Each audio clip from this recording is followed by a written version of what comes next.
Assalamualaikum warahmatullahi wabarakatuh. Bapak Ibu Permedi Prajabatan, perkenalkan nama saya Riki Januriyadi. NIM saya 23980163. Asal saya dari Batang, LPTK saya di Universitas Negeri Semarang, prodi Pendidikan IPA. Baik Bapak Ibu, di sini saya akan menceritakan dan juga mempresentasikan dari modifikasi modul ajar yang saya buat. Untuk lebih cermatnya, mari kita simak dari penjelasan saya terkait modul ajar yang sudah saya modifikasi. Let's go. Baik, saya akan menceritakan hasil modifikasi modul ajar yang saya buat.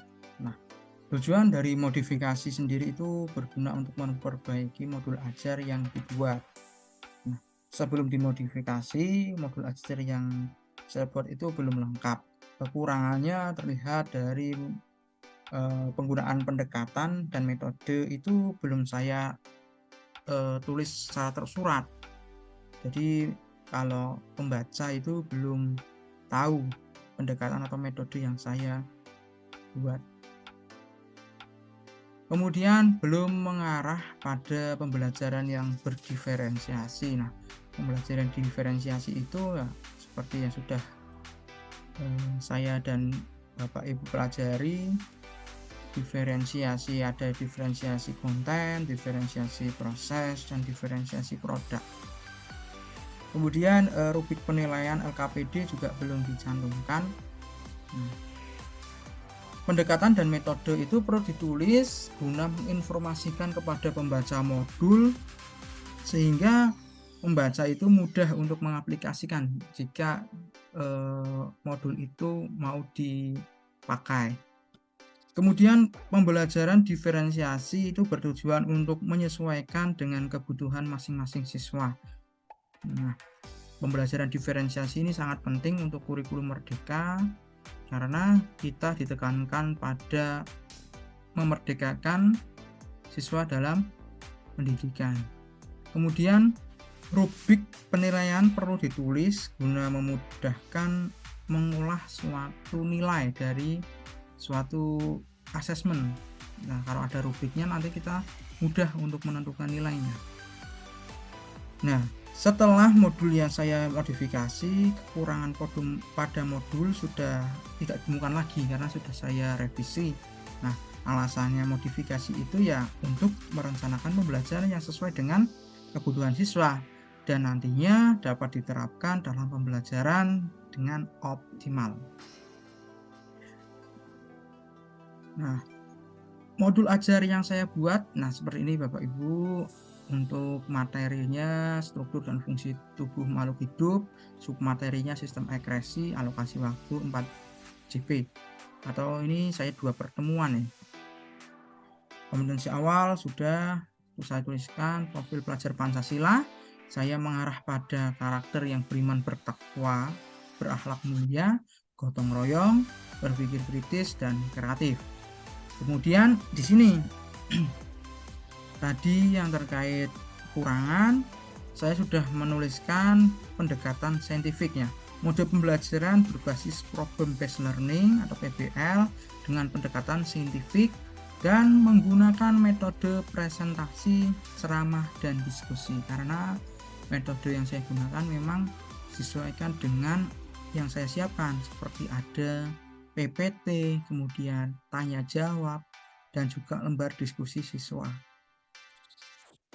Untuk tujuan pembelajaran saya sudah cantumkan. Nah, ini ada 5 tujuan pembelajaran ini terbagi atas 2 pertemuan. Untuk pertemuan yang pertama saya sampai dengan tujuan yang ketiga ya, 1 2 3.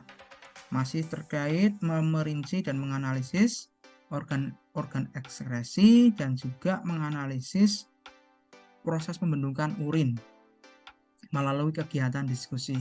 Nah, untuk pertemuan 2 siswa menganalisis kelainan dan juga menganalisis proses uji kandungan urin dan pola hidup sehat. Ini di sini itu mengandung pola hidup sehat.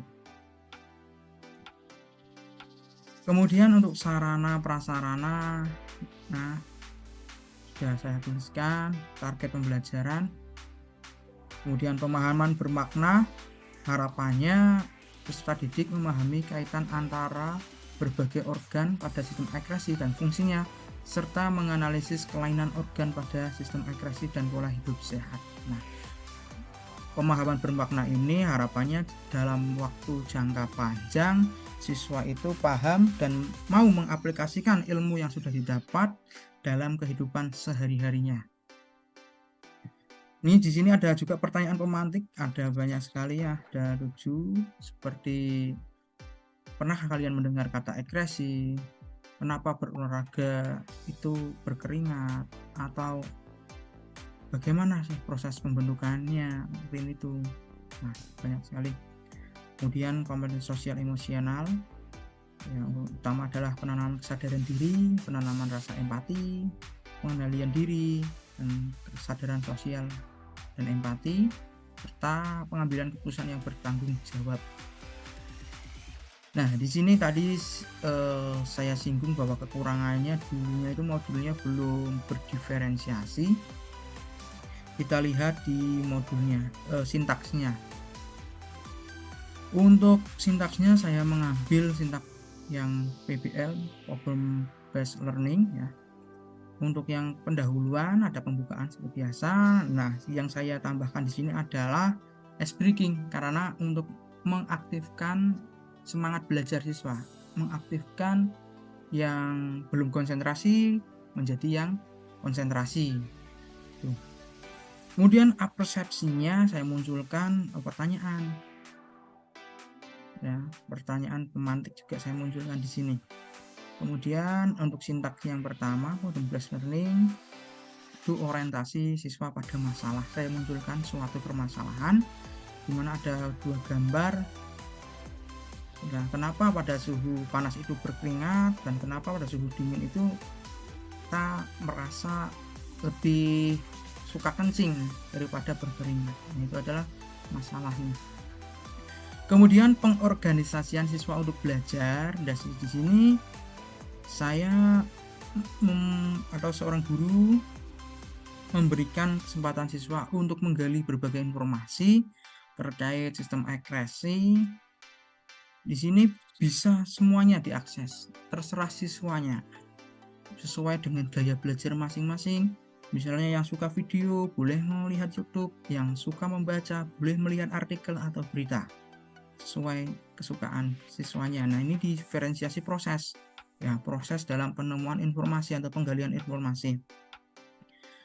Kemudian untuk membimbing penyelidikan mandiri atau kelompok, saya bagikan LKPD.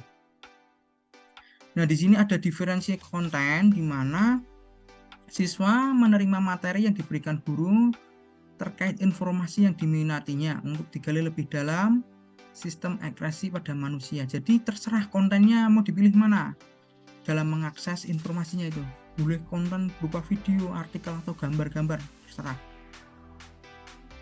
Kemudian diferensiasi proses. Nah, ini dalam mengerjakan LKPD boleh browsing mana terserah, sesuai dengan gaya belajarnya masing-masing. Kemudian untuk sintak yang mengembangkan data dan penyajian hasil, maka di sini untuk siswa itu melakukan kegiatan presentasi LKPD yang sudah dibuat.